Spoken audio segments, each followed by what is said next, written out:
Good morning everyone. आप सभी लोगों का स्वागत है। आज 5 सितंबर है, तो दैनिक जागरण के राष्ट्रीय संस्करण न्यूज़पेपर में आप सभी लोगों को पीटी मेंस और इंटरव्यू और कौन कौन से न्यूज़ को कवर किया गया है जो यूपीएससी और स्टेट पीसीएस एस्पिरेंट के लिए वो महत्वपूर्ण है। साथ ही साथ जितने भी पीटी फैक्ट आप लोग एग्जाम देते हैं उससे रिलेटेड पीटी फैक्ट क्या है उस पर भी हम लोग कवर करेंगे, आगे बढ़ेंगे। आज 5 सितंबर है, तो आज शिक्षक दिवस है। तो आप सभी लोग जिन्होंने ऐप पर और भी मेरे प्लेटफॉर्म पर जो मुझे बधाई दी है उसके लिए शुक्रिया। और चलिए हम लोग फिर आगे बढ़ते हैं। तो आगे बढ़ने से पहले आप यूट्यूब चैनल को जरूर सब्सक्राइब कीजिए, शेयर कीजिए, सपोर्ट कीजिए, बेल आइकन को भी दबाएं। साथ ही साथ जो भी पीटी फैक्ट प्रश्न पूछे जाते हैं उसे कमेंट सेक्शन में देने का प्रयास कीजिएगा और लगातार कीजिए। एक्टिव मोड में रहिए, जिंदा रहिएगा तो ज़बरदस्त रहिएगा। तो इसके लिए कार्य कीजिए। और साथ ही साथ युक्ति आईएएस का ऐप ज़रूर डाउनलोड कीजिएगा। ऐप आप गूगल प्ले स्टोर से और एप्पल स्टोर दोनों जगह से यूज़ कर सकते हैं, स्टोर कर सकते हैं, साथ ही साथ डाउनलोड कर सकते हैं। और साथ ही साथ हमारा वेबसाइट भी आप यूज़ कर सकते हैं www.yuktiais.in। आप जिसको डेस्कटॉप मोड पर देखना है हमारे वेबसाइट को वहाँ विजिट कर देख सकते हैं। हमारे प्लेटफॉर्म पर आपको बहुत से टेस्ट सीरीज चलाए जा रहे हैं जो विभिन्न प्लेटफॉर्म के यूपीएससी के टेस्ट होंगे, बीपीएससी के test series, MP PCS, UP PCS, जितने भी हिंदी स्टेट पीसीएस है सभी के टेस्ट होंगे। पीटी फैक्ट टेस्ट जो होते हैं, full length test, subjective test, NCERT test, सभी चीज़ें अवेलेबल कराई गई है, आप इसका ले सकते हैं। आंसर राइटिंग प्रोग्राम चलाया जा रहा है, UPSC, BPSC, UP PCS answer writing, साथ ही साथ दैनिक जागरण न्यूज़पेपर एनालिसिस का आंसर राइटिंग चलाया जाता है। तो आप इसका भी लाभ लीजिए। ह्यूज तरीके से हम लोग आप लोग के लिए सेवाओं में तत्पर हैं, तो आप इसका अधिकतम लाभ लीजिएगा। चलिए आगे बढ़ते हैं। चंद्र विक्रम ने चंद्रमा के आंगन पर लगाई कामयाबी की छलांग। तो देखिए, एक नया कीर्तिमान भारतीय जो प्रौद्योगिकी में है एक जुड़ चुका है। यह पीटी फैक्ट के तौर पर प्रश्न पूछा जा सकता है, तो इसे कवर कीजिएगा। जिसमें देखिए एक बार फिर चांद पर दक्षिणी ध्रुव पर सॉफ्ट तो लैंडिंग कराया ही भारत। साथ ही साथ लैंडर जो विक्रम है वो 40 सेंटीमीटर तो उछल कर 30 से 40 मीटर सेंटीमीटर दूर गया। अर्थात वो जो भूमि है चंद्रमा की वहाँ से 40 सेंटीमीटर ऊंचा उठता है, ऊपर उड़ते हुए 30 से 40 सेंटीमीटर आगे बढ़ता है और फिर से वो सॉफ्ट लैंडिंग करता है। तो कहने का मतलब जो मानवीय बसावट की बात की जा रही है, जिसमें हम इस प्रकार के टेक्निक अर्थात एक स्थान से दूसरे स्थान जाने की प्रवृत्ति के लिए जो कॉन्सेप्ट अपनाने वाले, उसमें कहीं ना कहीं हम लोग हॉप टेस्ट किए थे जिसमें सफलता प्राप्त की। तो आगामी जो लक्ष्य हम लोग बनाए हुए भविष्य में चंद्रमा पर सफलता के लिए सैंपल लाने में मदद मिलेगी और हम और भी आगे की प्रौद्योगिकी को डेवलप कर पाएंगे। इसके लिए आपको यह चंद्रमा इसरो को विश्व के समुदाय द्वारा बधाई भी दी जा रही है। और यह चंद्र अभी स्लीप मोड में चला गया क्योंकि वहाँ पर 14 दिन की अवधि समाप्त हो गई है। तो प्रज्ञान क्या करेगा, फिर 14 दिन के बाद जब वहाँ पर सूर्योदय होगा उस भाग में, तो वहाँ पर पुनः फिर एक्टिव होगा। अगर पुनः एक्टिव हो जाता है तो और भी हम बेहतर प्रौद्योगिकी को डेवलप कर पाएंगे, नई टेक्निक को कवर कर पाएंगे कि 14 दिन के अगर हम बैकअप लेकर यान के अंतरिक्ष यान पर वहाँ पर कोई काम करते हैं, हमारा मान लिया मानवीय बसावट वहाँ प्रारंभ होता है और 14 दिन का बैकअप हमारे पास हो, तो अगले 14 दिन के बाद पुनः हम उस पुनरावृत्ति को प्राप्त कर सकते हैं जहाँ सफल मिशन कराए जा सकते हैं। तो इसके लिए भी आप एक 14 दिन का वेट करें, एक चंद्र दिवस का वेट करेंगे ताकि हम और भी तकनीक को डेवलप कर सकें। चलिए इसके साथ ही साथ जो पेलोड लगे हुए हैं चंद्रयान थर्ड में, उस पेलोड ने क्या क्या काम किया, रामभा क्या काम करता है, ये सब पीटी फैक्ट है। आपको प्रश्न पूछेगा, बार बार मैं बोल रहा हूँ, पेपर से प्रश्न करेंट अफेयर्स को देखने को मिलेंगे, स्टैटिक्स पार्ट के देखने को मिलेंगे। तो ध्यान रखिएगा, इन सब चीज़ों को लेकर आप कवर कीजिए और अच्छे से कवर कीजिए। नहीं तो समस्या ये होगी कि आपके सामने एग्जाम हॉल में प्रश्न दिख जाएंगे और आप क्या कर पाएंगे, पढ़ा हुआ चीज़ भी आंसर नहीं कर पाएंगे। और आपको रामभा और चेस्ट के बारे में अभी तक 4 बार बता चुका हूँ। इस प्रकार के जो भी चीज़ें हैं आप ज़रूर देख लीजिएगा। चेस्ट क्या करता है, दक्षिणी ध्रुव पर सतह पर तापमान। और रामभा क्या करती है, रामभा जो एलपी है, चंद्र सतह पर प्लाज्मा वातावरण को मापा है। तो इससे प्रश्न पूछा जाता है, चेस्ट ने चंद्रयान 3 का चेस्ट जो है उपकरण है वो क्या नापा है, चंद्रमा पर क्या मापा है, तो उसका तापमान मापा है सतह का। और साथ ही से रामभा एलपी ने क्या किया है, तो प्लाज्मा वातावरण को आकलित किया है, तो जिससे चंद्र कंपन गतिविधि उपकरण इल्सा ने चंद्रमा के कंपन अर्थात भूकंप की जांच की है। तो इसके लिए आपको यहाँ से प्रश्न पूछे जा सकते हैं। चेस्ट क्या होता है, रांभा क्या होता है, इल्सा क्या है। तो इसके लिए आपको सारी चीज़ें आपको समझ। तो चलिए पीटी फैक्ट में बताइएगा, चेस्ट का फुल फॉर्म क्या है, रांभा का फुल फॉर्म क्या है, रंबा एलपी क्या है उसका फुल फॉर्म, और इल्सा का फुल फॉर्म क्या है, और यह फुल फॉर्म के संदर्भ में आप लोग कमेंट सेक्शन में बताइएगा। चलिए नेक्स्ट हम बात करेंगे। देखिए सांसद लोन है भारतीय संविधान में अटूट निष्ठा का हलफनामा दे, सुप्रीम कोर्ट ऐसा बोल रहा है। यह आम घटना, इसे मत समझिएगा, यह राष्ट्रीय एकता अखंडता के लिए बहुत जरूरी था, जहां पर हमें केस स्टडी से समझना होगा कि आए दिन हम अपने वाक और अभिव्यक्ति की स्वतंत्रता में अपनी सीमाएं लांघते हैं ना। और हेट स्पीच का मामला होता है सभी राजनेताओं के संदर्भ में, अधिकतर राजनेताओं को आप देखते होंगे मन बोले पढ़ में कुछ से कुछ कर देते हैं, जो उनको मर्यादित तौर से उन्हें और भी जवाबदेह होना चाहिए, वो अमर्यादित तरीके से प्रचलित करते हैं। हो सकता है वो अपने नाम फेम पे की करे, साथ ही साथ अपने वर्चस्वता को कायम करना, सत्ता का अभ्यास का कॉन्सेप्ट लागू करना चाहें। ये सब बातें मैं पहले आप लोगों को बताता रहा। हाल ही में सनातन धर्म को लेकर भी विवाद उत्पन्न हुआ, देखिए नीचे आएगा सनातन धर्म को लेकर, देखिए है ना आपको, जो तमिलनाडु के मुख्यमंत्री एमके स्टालिन के बेटे उदयनिधि ने कुछ बोल दिया सनातन धर्म को लेकर। तो यहाँ पर कार्य गतिविधि ऐसे ही बढ़ते, वाक और अभिव्यक्ति की स्वतंत्रता नैतिक जिम्मेवारी की स्वतंत्रता बताती है, नैतिक जिम्मेवारी क्या है उसे स्पष्ट करती है। तो इसी क्रम में देखिए हलफनामा सुप्रीम कोर्ट ने बोला है किसको, जम्मू कश्मीर के नेशनल कॉन्फ्रेंस के नेता और सांसद थे अकबर लोन, उन्होंने सुप्रीम कोर्ट में हलफनामा दाखिल करने को घोषित करना होगा, उनको संविधान का अटूट निष्ठा, जम्मू कश्मीर भारत का अभिन्न अंग है इत्यादि बताना होगा। अब इसके पीछे क्या कारण था, 2018 में इनके द्वारा क्या किया, जम्मू कश्मीर विधानसभा में पाकिस्तान जिंदाबाद का नारा लगा दिया गया। भारत की भूमि पर रहिए, भारत के विधानसभा में रहिए, भारतीय संप्रभुता से सारी सुविधाएं लेते रहिए, और उसके पाकिस्तान समर्थित बयानबाजियां कीजिए। तो यह राष्ट्रीय एकता अखंडता का प्रश्न बन जाता है। अगर इन पर प्रतिबंध या इसी प्रकार से कोई हलफनामा न लिया जाए तो ऐसे आए दिन सभी लोग करना शुरू कर देंगे। तो एक राष्ट्रीय सुरक्षा का मामला, राष्ट्रीय संप्रभुता का मामला बन जाता है। इसलिए इस मामले में हलफनामा बहुत जरूरी हो जाता है, ताकि उस व्यक्ति विशेष, समाज विशेष और भी जो लोग संबंधित संस्थाएं, उसको स्पष्ट मैसेज जाए, आप नियम से सर्वोच्च नहीं है, नियम सबसे सर्वोच्च होता है, नियम के अनुसार आपको काम गतिविधि करना होगा। ऐसे ही हेट स्पीच के मामले में लगातार लोग अपने वाक और अभिव्यक्ति की स्वतंत्रता का क्या करता है, उल्लंघन कर देता है। तो मैंने इस पर कभी कितनी दफ़ा आप लोगों को समझाया है, पढ़ाया है, युक्त प्रतिबंध क्या है वाक और अभिव्यक्ति की स्वतंत्रता का। तो क्या करना है, कमेंट सेक्शन में उसका उत्तर देना, वाक और अभिव्यक्ति की स्वतंत्रता की सीमाएं क्या है, आप उसे कमेंट सेक्शन में लिख सकते हैं, ताकि मैं देख सकूं क्या आप लोग कर रहे हैं। अब एक साथ चुनाव कराने से प्रभावित नहीं होगी लोकतांत्रिक ढांचा। यह आपको यूपीएससी के जीएस पेपर 2 सरकारी नीतियां चुनाव सुधार में आएगा, या चुनाव आयोग के संदर्भित प्रश्न आपसे पूछा जा सकता है, ध्यान रखिएगा, आगे बढ़िएगा। यहाँ पर मैंने 3 दिन से यह न्यूज़ कवर कर रहा हूँ आप लोगों को। तो यहाँ पर देखिए विधि आयोग की रिपोर्ट को आपको याद रखना चाहिए। 1983 में चुनाव आयोग ने लोकसभा राज्य विधानसभाओं कराने के लिए सिफारिश की थी।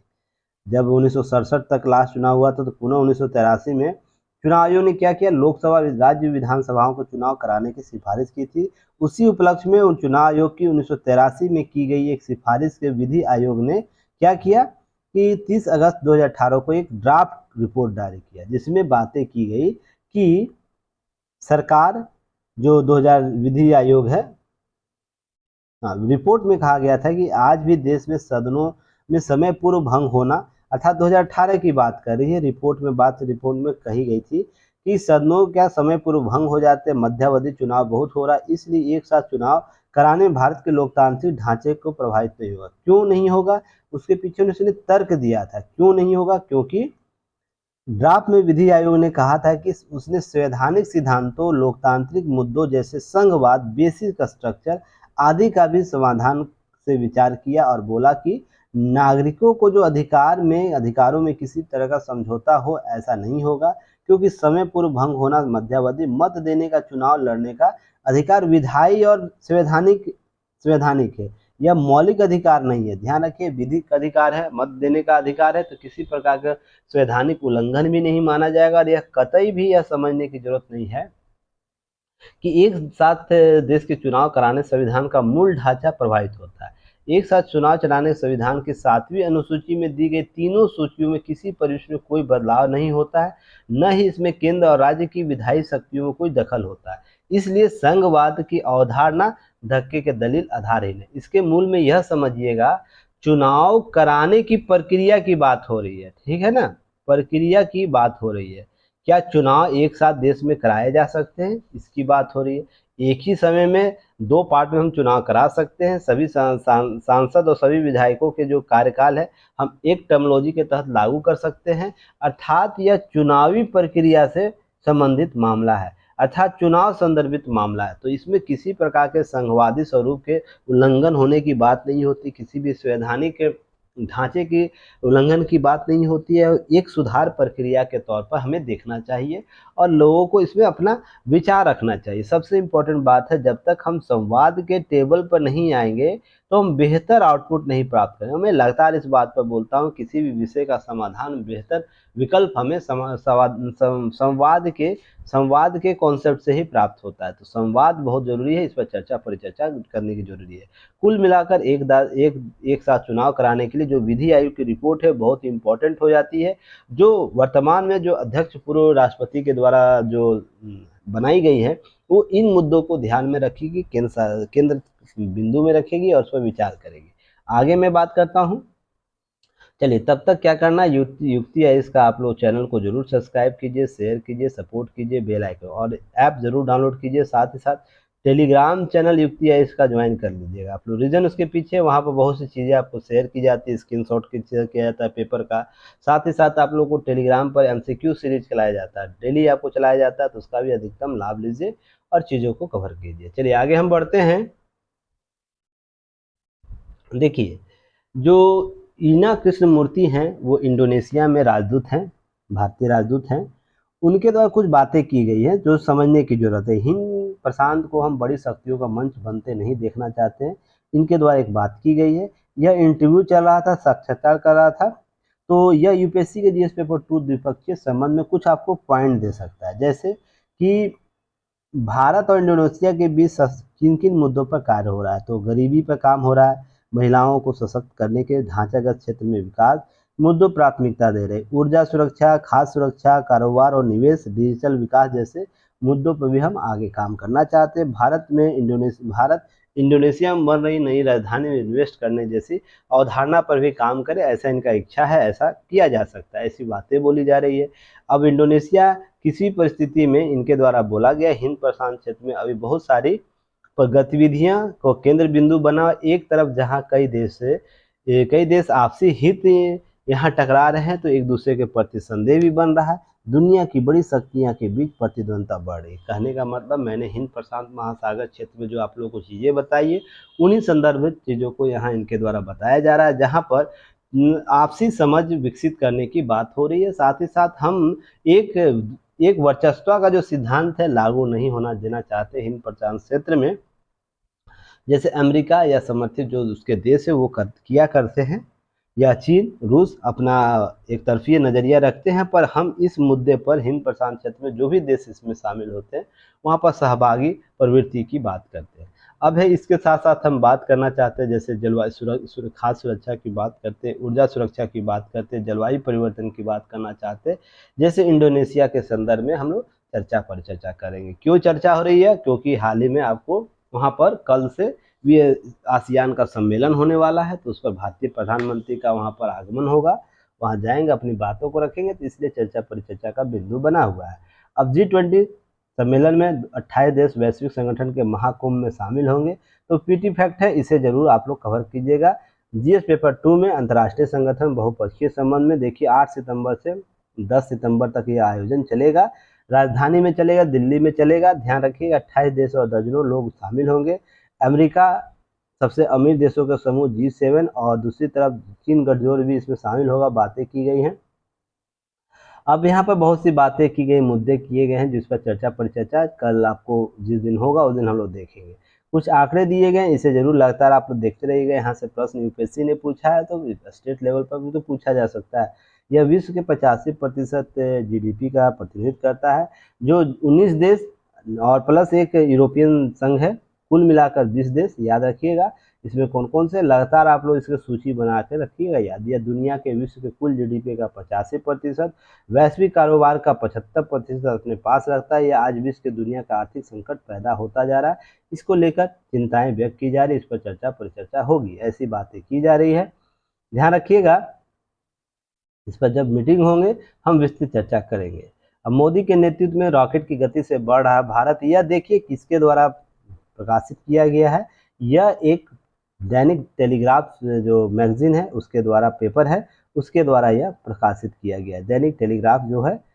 ध्यान रखिएगा, इनके इस रिपोर्ट में यह बातें की गई उनके आलेख में कि विवादों से भरी भारतीय राजनीति को पीएम मोदी नेतृत्व राजनीतिक स्थिरता में मिली है, जिसमें समस्याओं को सुलझाने में मदद मिली है। सरकार के कानून सुधार, कल्याणकारी योजनाएं लागू करने में बुनियादी ढांचे में व्यापक सुधार कदम बढ़ा रहे हैं। तो ऐसा बोला गया है टेलीग्राफ में। टेलीग्राफ जो चैनल है, आपको पत्र है, समाचार पत्र, दैनिक समाचार पत्र, उसमें आप एडिशनल एडिटर, एसोसिएट एडिटर जो है समकार बेन राइट ने 2 सितंबर के अखबार में ये बातें लेख छिपा था। तो दैनिक जागरण को आते आते 2 के बाद आज 5 हो गया, 3 दिन लग गया। तो ध्यान रखिएगा, भारत क्षमतावान है, सामने चुनौतियां भी हैं, पीएम मोदी नेतृत्व में भारत की बातें की जा रही है। ये देखिए इनका अपना विचार है, ये इनके द्वारा लगता है, बहुत से लोगों को लगता है, हमें भी लगता है कि भारतीय वर्तमान जो नीतियां बन रही है बहुत बेहतर बन रही है। ऐसी नीतियों का निर्माण हमें अगले 20 से 30 साल तक जारी रखनी चाहिए, जो व्यक्ति केंद्रित होना चाहिए। व्यक्ति केंद्रित कहने का मतलब किसी भी योजना परियोजना में किसी व्यक्ति विशेष को ध्यान में रखकर बनाना है, तो उसकी जैसी योजनाओं को लागू करना है। जैसे हम चंद्रयान 3 का भी यहाँ पर एग्जाम्पल बताया गया है। इसी तरह एयर इंडिया ने 470 एयरबस और बोइंग का ऑर्डर देकर विश्व कीर्तिमान रख दिया। तो यह ऐसे ही नहीं हो गया होगा, कुछ तो कारक हुए होंगे। साथ ही अंतर्राष्ट्रीय मुद्रा कोष 2023 के अनुसार भारत सबसे तेजी से विकसित अर्थव्यवस्था के तौर पर जाना जाएगा, अगले वर्ष तक जारी रहेगा, ऐसी अनुमान लगाया। मेक इन इंडिया अभियान का इनके द्वारा तारीफ किया गया है। तो मेक इन इंडिया प्रोग्राम आपको पता ही है, अभिकांत जी के द्वारा दिया गया महत्वपूर्ण योजना था, जो प्रधानमंत्री के नेतृत्व में प्रसारित किया गया। ऐसी ही बातें, मेक इन इंडिया एक एक आदमी को गरीबी रेखा से ऊपर उठाने का संकल्प है, ऐसी बातें करता है। कृषि क्षेत्र और मजबूत बनाता है, ये सब संदर्भित चीजें हैं मेक इन इंडिया। तो चलिए कमेंट सेक्शन में बताइएगा मेक इन इंडिया प्रोग्राम कब आया था, इसके लक्ष्य क्या थे। वर्तमान में मेक इन इंडिया प्रोग्राम के कुछ उदाहरण आप लोग को बताने हैं, ठीक है ना, जो बेहतर आपको लगते हैं आप खुद से दीजिएगा। चलिए नीचे आ जाते हैं, अब उत्तर में आ जाएंगे। अब ऊपर कुछ न्यूज नहीं है, पॉलिटिकल न्यूज है, तो उससे दूर रहिएगा। देखिए ये आपको निराधार मुद्दों भरोसा है विपक्ष, यह आपको क्या है, राजनीतिक स्टंट के तौर पर, राजनीतिक लेख के तौर पर इसे जान सकते हैं। तो आप इन सब न्यूज से दूर रहिएगा, अच्छा रहेगा। अब ध्यान रखिएगा, एक न्यूज है, इसको आप लोग देख लेना है, समझ लेना। कार्यबल में बढ़े युवाओं की संख्या, तो थोड़ा सा इसे एक नज़र आप लोग देख सकते हैं। वैसे कुछ डाटा दिया हुआ नहीं था, इसलिए मैंने चर्चा नहीं किया है। अब लोकतंत्र में गुणात्मक सुधार के उपाय है, यह आरटीआई एक्टिविस्ट है सुभाष चंद्र अग्रवाल जी हैं। इससे बेहतर, इससे क्रांतिकारी विचार नहीं हो सकता। अगर हमें लोकतंत्र को बेहतर बनाना है, इससे क्रांतिकारी विचार नहीं दिया जा सकता। या ध्यान रखिएगा, इसके क्रांतिकारी जो भी विचार होंगे समतुल्य होंगे। इन्होंने आमूलचूल परिवर्तन की बात की है, जो आपको इससे कुछ पॉइंट को कलेक्ट करना है। हो सकता है आप एग्जाम में उन पॉइंटों को, जो आपको लगे प्रश्न के अनुसार, आप उस पॉइंट को शामिल कर सकते हैं, बदलाव की मांग कर सकते हैं अपने यूपीएससी और पीसीएस एस्पिरेंट की नजरिए से। क्लियर है ना। इनके द्वारा क्या बोला गया है कि संविधान निर्माण प्रक्रिया में डॉक्टर भीमराव अंबेडकर जी की टिप्पणी अहम थी, जहां पर संविधान की सफलता मतदाताओं और उम्मीदवारों पर निर्भर करेगी। उनका लगभग 7 दशक बाद पुराना दृष्टिकोण, आज व्यवस्था जो बन गई है वो महत्वपूर्ण हो गई है, जहां मतदाता धन, जाति, धर्म से प्रभावित होते हैं, जबकि उम्मीदवार मतदाताओं को प्रसन्न करने के लिए सभी प्रकार के हथकंडे करते हैं, जिसमें हम अलग अलग तरीके के हथकंडे देखते हैं। मुफ्त अनाज की बात होती है, मुफ्त सेवाओं की बात होती है, घर तक हम पहुंचाने वाली सेवाओं की बात करते हैं, और भी चीज़ें होती, प्रभावित होता उससे, ठीक है ना। इन सब चीज़ों को समझने का प्रयास किया। अब सवाल उठता है ऐसे समय में, जब हम वन नेशन वन इलेक्शन की बात करते हैं, साकार करने की बात करते हैं, या चुनाव में सुधार की कॉन्सेप्ट को लाना चाहते हैं, तो राष्ट्रपति कोविंद जी के द्वारा अध्यक्षता में समिति बनी गई है, उनका स्वागत होगा, परंतु सरकार के समक्ष कुछ चुनौतियां हैं, व्यापक दृष्टिकोण विचार होने चाहिए।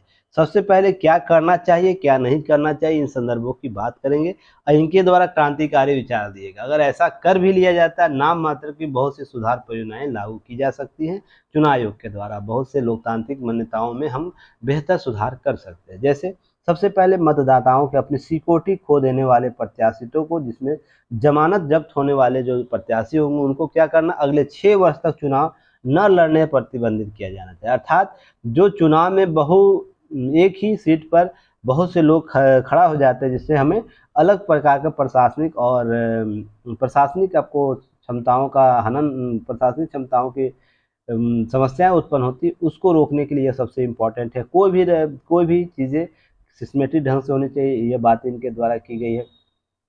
जबकि उपरोक्त में कोई भी नहीं, अर्थात नोटा का विकल्प को और व्यवहारिक बनाना चाहिए। यह बहुत बेहतर कॉन्सेप्ट है। बस इसे क्या करें, हम लोग कैसे पढ़ते हैं, दूध भत्ता वाला कॉन्सेप्ट होता है ना, आप लोग गाँव देहातों में हम लोग जब खेलते थे तो कोई एक ऐसा बच्चा होता था बड़े समूहों में, जिसके होने ना होने से कोई मतलब नहीं होता था, पर वो बच्चा जिद करता था कि हमको भी आप लोगों के साथ खेलना है। तो उसे हम लोग क्या बोलते थे, दूध भत्ता तुम रहोगे और तुम्हारी कोई वैल्यू नहीं, तुम मरोगे जियोगे उस खेल में तुम्हारे। जैसे हम लोग पिट्टो खेलते थे, कबड्डी खेलते थे, या कोई ऐसा खेल जिसमें कोई व्यक्ति को जिंदा मारा जाता था, उस खेल में जैसे उसकी भूमिका होती थी, वैसे ही नोटा की भूमिका है चुनाव के दौरान। उसके होने ना होने से कोई फर्क नहीं पड़ेगा, तो उसको हम कहीं जिंदा करने का प्रयास करें, अर्थात उसके व्यवहारिक पक्ष को सामने लाने का प्रयास करें। नोटा को कम वोट पाने वाले प्रत्याशियों को भविष्य में कोई भी चुनाव लड़ने से रोका जा सकता है, या हम इस प्रकार के कार्य कर सकते हैं। देखिए कितना क्रांतिकारी विचार किए।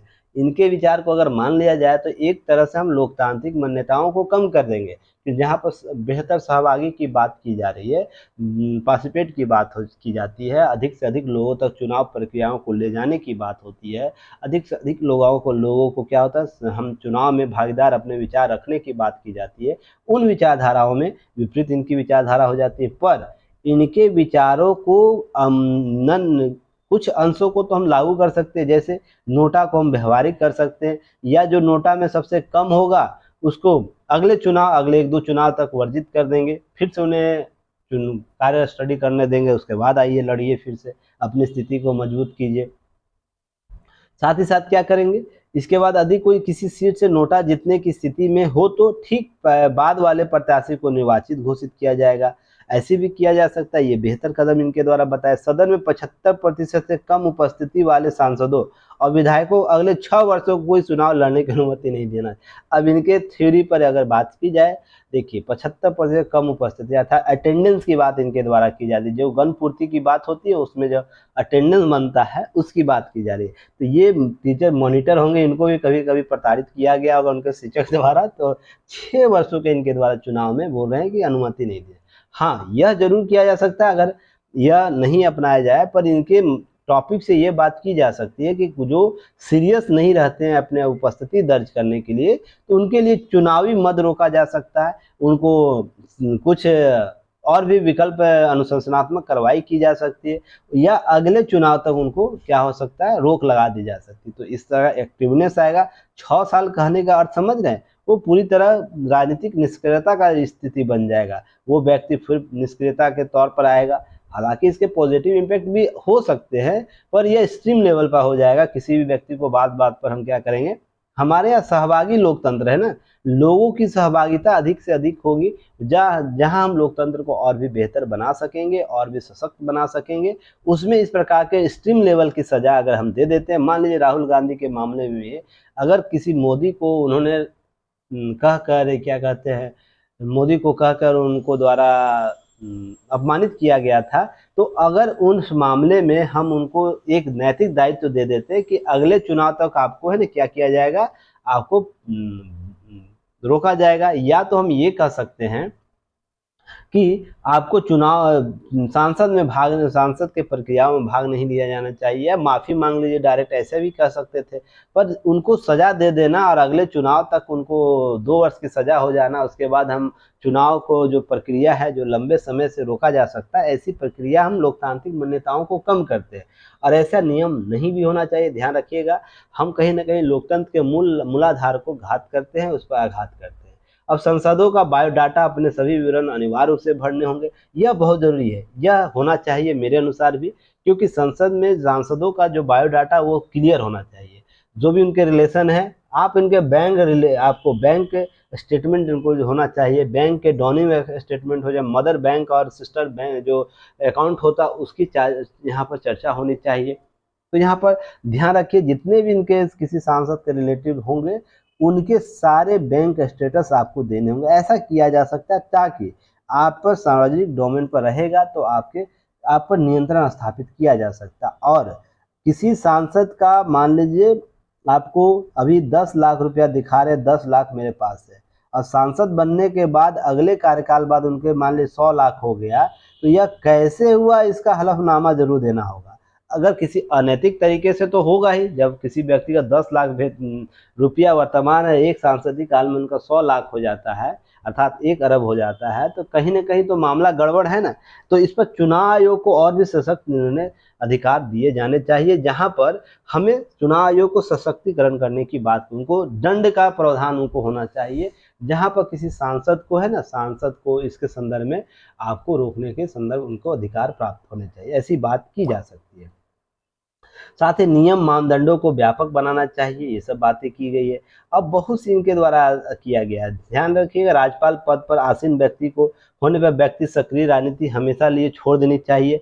अब देखिए, सक्रिय राजनीति तो बिल्कुल छोड़नी चाहिए राज्यपाल को, अन्यथा पेंशन, सरकारी आवास सहित उनके सेवानिवृत्ति के बाद सभी लाभ को वंचित कर दिया जाएगा। सांसद द्वारा चुनाव अनुमोदित करने में समान देरी से बचने के लिए चुनाव आयोग संसद का 1 साल नोटिस देकर चुनाव सुधार लागू करने का अधिकार दिया जाना चाहिए। यदि सांसद निर्धारित 1 वर्ष के भीतर चुनाव आयोग द्वारा प्रस्तावित सुधारों का स्वीकार नहीं करती तो उन्हें संसद द्वारा अनुमति माना जाएगा। ऐसी बातें कि प्रधानमंत्री को लोकसभा विपक्ष के नेता भी शामिल हो जिस मामले में। अब निर्वाचित जो प्रतिनिधि होंगे, विधायी होंगे, कार्यकारी छूट की बात करती है। तो कुल मिलाकर रिश्वत लेने वाला मामला भी हमें अगर साबित होता, उनको इनके द्वारा क्या करना चाहिए, उनको दंडित किया। नियम भी बदलने चाहिए, जिसमें हम सरकारी बकाया के संदर्भ में किसी प्रकार का बकाया होता है तो उनको रोकने के लिए उन पर प्रतिबंध लगाने की बात की जाती है।